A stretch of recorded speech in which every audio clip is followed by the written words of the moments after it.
Good afternoon, welcome to Solent Sport News. It's 4 o'clock and I'm Kurt LeCount. Leicester are looking to go second in the Premier League this evening after a strong start to the season.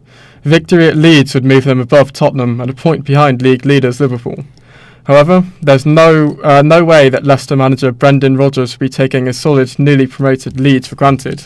You see the level that they play at, you see the quality that they have, you see the focus they have in the game, the mobility in the team, the rotation in the team. So they're playing at a really, really high level. Fulham boss Scott Parker believes scoring in the opening goal will be crucial against a shaky West Brom side tonight. Both sides are without a win since their respective promotions back into the Premier League this season. Parker admits his side have found it to be a big step up from the Championship. When you're a team like us, obviously scoring first and giving you something to hang on to, certainly in terms of more of a mentality side of it and a real something to hold on to is key. Manchester City have won their second successive Women's FA Cup final. The holders retained the trophy with a 3-1 win over Everton after extra time of the behind closed doors final at Wembley. It's the third time in the history that City have been victorious in the competition. So Bobby Charlton has been diagnosed with dementia. The Manchester United legend, aged 83, is the fifth member of England's 1966 World Cup winning squad who's been found to have the syndrome. Former United captain and current Newcastle boss Steve Bruce says Sir Bobby continues to inspire players in the modern game.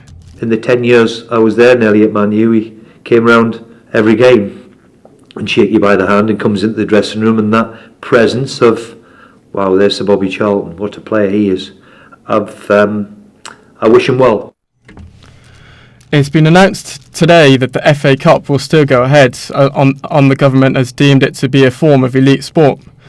This is positive news for local sides such as Eastleigh and Havant and Waterlooville, who were fearing the worst in the midst of the news of an impending national lockdown.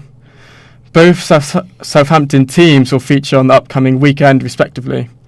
Only 10 non-league sides were exempt from the new COVID-19 guidelines set out on the weekend after the FA held discussions with the UK government ensuring the safety of all teams participating in the competition.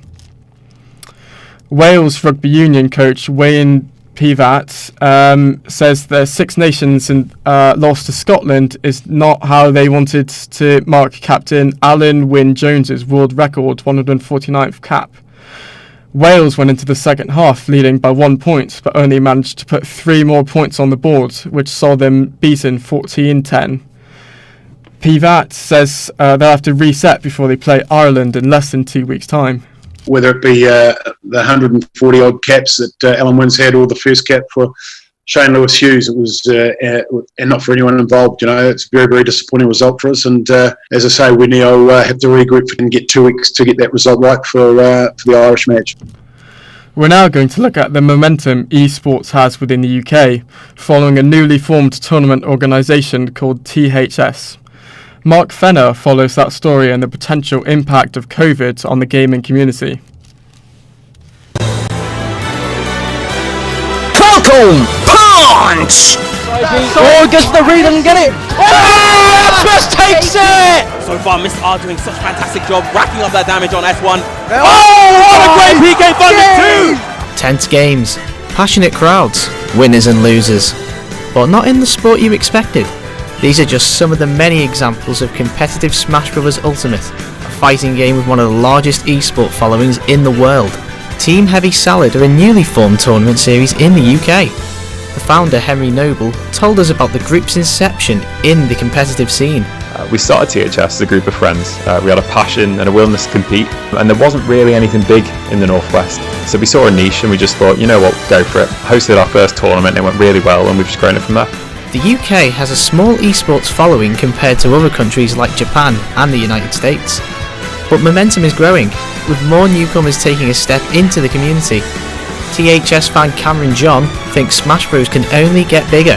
It's definitely increased in the past few years. There are more esports teams around than there were previously. More people wanted to play for these teams. It definitely has the potential to keep growing if top UK players keep proving the skill in tournaments while playing the game. It could definitely attract some of the bigger names in the esports genre. The global pandemic has had an impact everywhere. Offline events were suspended indefinitely. But unlike other sports, gaming can move its events into an online format. When asked about how THS will be affected, Henry looked towards the positives for the players.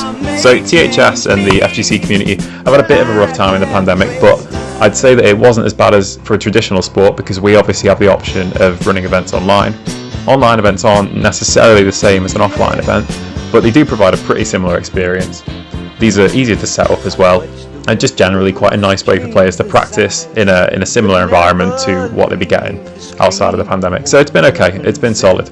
Hi, my name is Claire, my Smash tag is Claire, and I am the Inclusions Officer at THS. Socialising is a big part of any sport, and with offline events cancelled, Claire points out the downside to not meeting with fellow friends and players. Offline tournaments are something that loads of people look forward to, you know, it's a big social event, you look forward to seeing your friends who you only really see at Smash tournaments, you know, and I just think not only do you not have that social interaction anymore, but playing online with, you know, potential poor Wi-Fi and all of the issues with lag and bad connections and stuff, it's pretty much just a double whammy. So, what does the future hold? THS has had a massive impact on the community, inspiring newcomers, a platform for the pros to show that they are the best. It's safe to say that Team Heavy Salad won't be fading away. Smash to me means a community of people who share the same interests or passion. It's a scene to meet new friends, to experience new things, and I hope that doesn't change. Mark Fenner, Solent Sports News.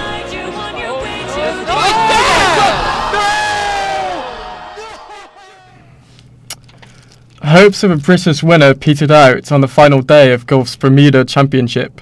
Scotland's Russell Knox had to settle for a share of 16th place as American Brian Gay claimed victory in a playoff. Europe's next Ryder Cup captain Padraig Harrington ended up on 6 under, 9 shots off the top of the leaderboard. England's Luke Donald was 3 under at the end of play. That's all from us today. Thank you for listening in.